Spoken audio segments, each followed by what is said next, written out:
A paz de Deus, meus preciosos e queridos irmãos, sempre no glorioso nome de nosso Senhor Jesus Cristo. Então, meus queridos irmãos, por causa das pregações subliminares desse ministério que está aí, a nossa Irmandade não tem a Bíblia como toda inspirada por Deus, é a sua única regra de fé e graça. Eles acreditam mais na boca do homem do que no que ensina a palavra de Deus.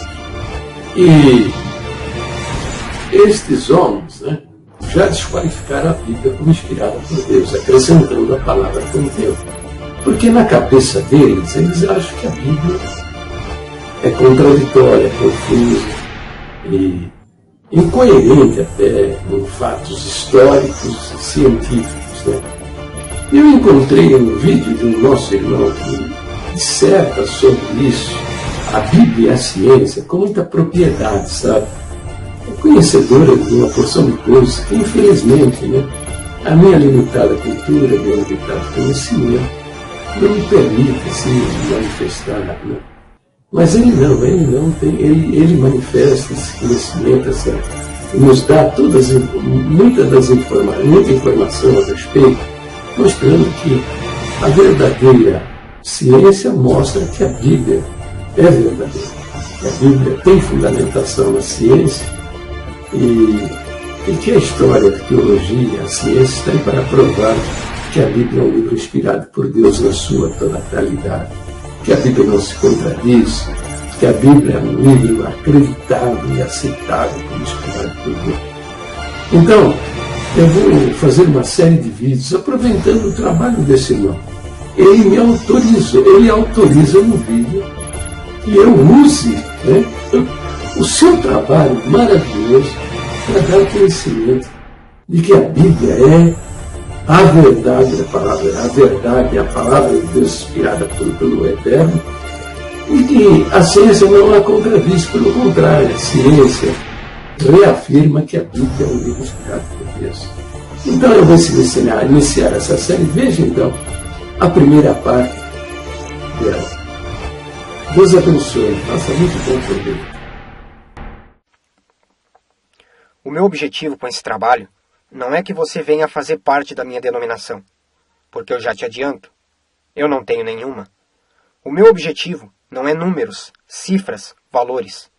Não estou interessado no seu dinheiro. Eu gostaria de aproveitar a oportunidade para fazer um pedido a você que me assiste.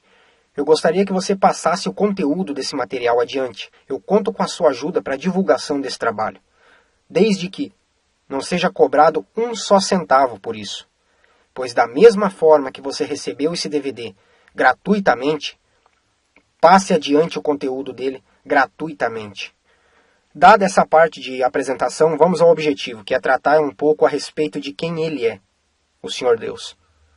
Vamos tentar fazer um pouquinho do que nos é proposto no livro de Provérbios, capítulo 2, verso 2. Escute os sábios e procure entender o que eles ensinam. Peça sabedoria e grite pedindo entendimento. Procure essas coisas como se procurasse prata ou ouro.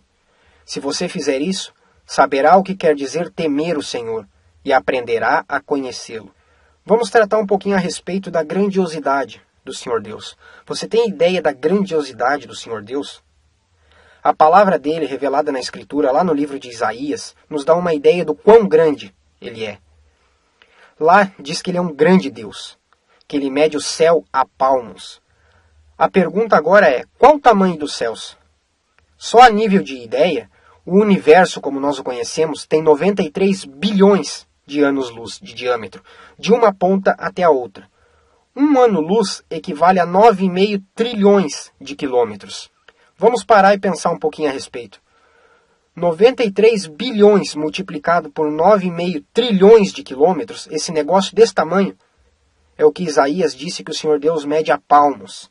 E o que me impressiona é que tem pessoas que têm a ousadia de chegar para esse Deus, que mede 93 bilhões por 9,5 trilhões de quilômetros a palmos, e dizer, eu decreto, eu determino. Eles não têm noção de com quem eles estão falando. Visto que muitos cristãos não sabem bem como se posicionar diante de certos questionamentos científicos, A partir de agora nós iremos tratar de temas em áreas em que os cristãos têm maior dificuldade em responder. Nós vamos abordar em áreas diferentes os principais aspectos e as principais evidências científicas que comprovam esses fatos.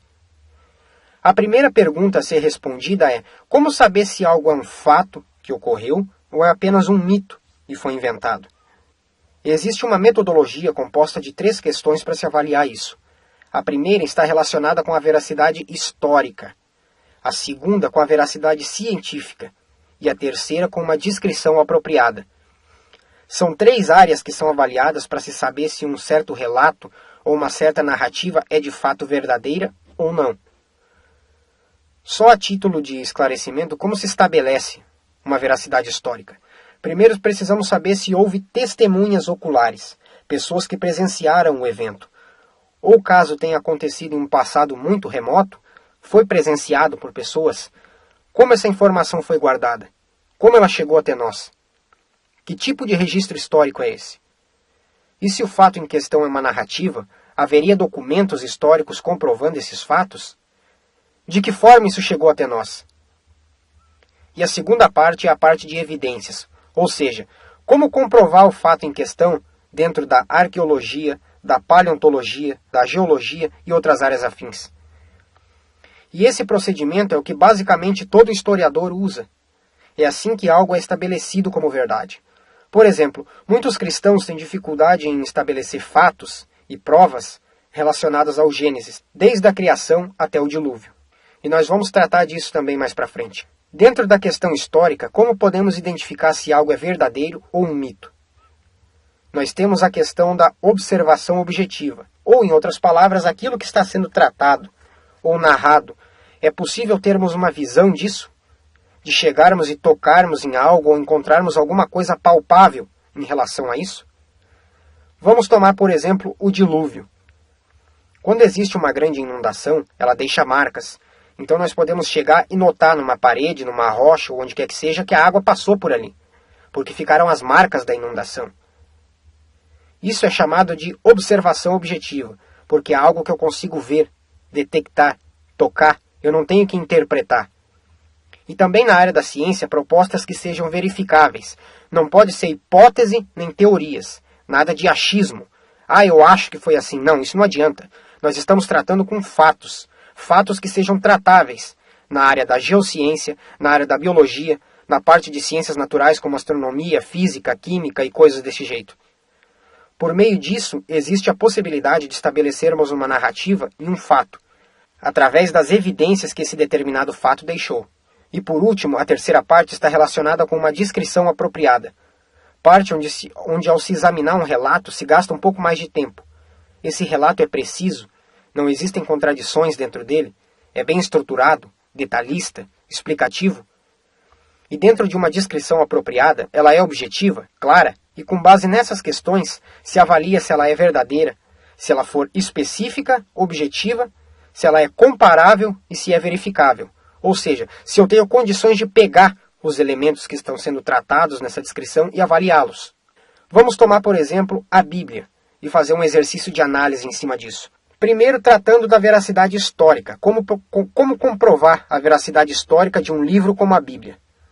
No Evangelho de Lucas, no capítulo 1 até o verso 4, nós encontramos o seguinte: muitos já se dedicaram a elaborar um relato dos fatos que se cumpriram entre nós, conforme nos foram transmitidos por aqueles que desde o início foram testemunhas oculares e servos da palavra.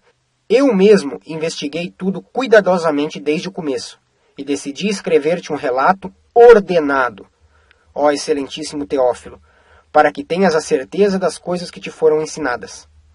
Perceba os detalhes. Lucas trabalhou com pessoas que tinham sido testemunhas oculares, que estavam presentes, e mesmo assim ele investigou todas as coisas. Se tudo aquilo que foi dito a ele é verdadeiro, compara o que uma testemunha diz com o que outra testemunha falou, e ele escreve o seu relato de forma ordenada, de forma bem estruturada, organizada. Colocou a vida inteira de uma pessoa, tudo que uma pessoa fez de importante, de relevante, em um pequeno livro de 24 capítulos. Foi muito preciso e objetivo. Não existe discrepância interna. O relato é preciso, vai de ponta a ponta. Então esse é um exemplo da metodologia científica aplicada na Bíblia. Vamos seguir nessa mesma metodologia científica e aplicar no mesmo livro de Lucas, no capítulo 3, verso 1 e 2. Ele nos diz o seguinte: No 15º ano do reinado de Tibério César, quando Pôncio Pilatos era governador da Judéia, Herodes, tetrarca da Galileia, seu irmão Felipe, tetrarca da Itureia e Traconites, e Lisânias, tetrarca de Albeline, Anás e Caifás exerciam o sumo sacerdócio. Foi nesse ano que veio a palavra do Senhor a João, filho de Zacarias, no deserto. Lucas nos dá a descrição exata de que ano isso aconteceu. Ele detalha quem estava governando o que e aonde. Ele nos dá um referencial histórico. Ele trata de nomes de pessoas, locais e datas. E esses nomes citados são velhos conhecidos da história. Herodes, rei da Judéia, Tibério César, governador romano, Pôncio Pilatos, quinto governador romano em atividade na Judéia. Todas essas informações não são informações apenas da Bíblia, são informações comprovadas pela arqueologia. Nós sabemos dessas pessoas, os nomes são os mesmos. O que nos foi informado por Lucas é exatamente o mesmo informado nos documentos encontrados pela arqueologia. E o que a ciência tem comprovado é que a Bíblia trata dessas questões históricas de forma bem clara, específica, reta e direta. Até agora nós tratamos da veracidade bíblica dentro da questão histórica.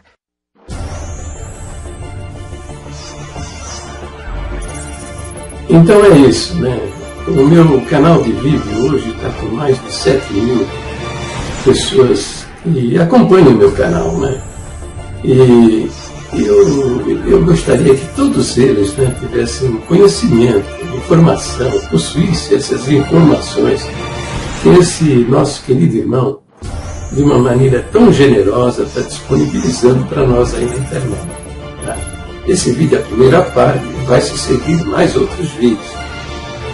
Deus abençoe a todos e divulgue, compartilhe esse vídeo com a nossa Irmandade, porque muitos da nossa Irmandade não creem na Bíblia como a infalível palavra de Deus. E muito do que a Bíblia diz, eles não têm a menor consideração pelas suas afirmações, porque, primeiro, né, o mundo nega a Bíblia como a palavra de Deus, a ciência dos homens, né, nega também a Bíblia como a palavra de Deus. Eles não são crentes, somos mundanos. Né? E praticam ali uma ciência distorcida. A gente aprende isso nas escolas no primeiro grau, no segundo grau. As universidades, então, negam veementemente, né, fatos bíblicos comprovados pela ciência, pela arqueologia. Então, essas informações são muito preciosas. Divulgue esse vídeo, compartilhe, tá? E vamos orar por esse nosso irmão, com os nossos corações agradecidos, né, pelas coisas preciosas que ele vai nos mostrar. Não nos mostrou neste vídeo, vai nos mostrar nos próximos que virão. Deus abençoe a todos e fiquem na paz gloriosa do nosso Deus, sempre no precioso nome do Senhor Jesus.